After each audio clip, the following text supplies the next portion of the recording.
কোনদিন হারিয়ে যাব একদিন আমি তোমায়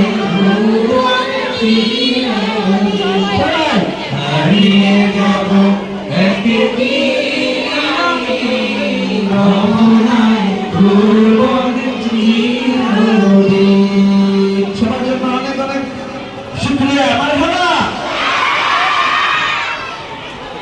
অনেক অনেক ধন্যবাদ তাহিদকে। আশা করি আপনাদের শরীরে কোনো ক্লান্তি নেই, ঠিক আছে কিনা? ঠিক আছে, অনেক উপভোগ করেছো, এখন সবাই জায়গা জায়গায় বসে যাও। যাক মাশাআল্লাহ, বুঝাচ্ছে আলহামদুলিল্লাহ আমাদের এখানে অনেক শিল্পী আছে। এই পর্যায়ে আরেকজন সঙ্গীত পরিবেশন করবেন, শিশু শিল্পী মোহাম্মদ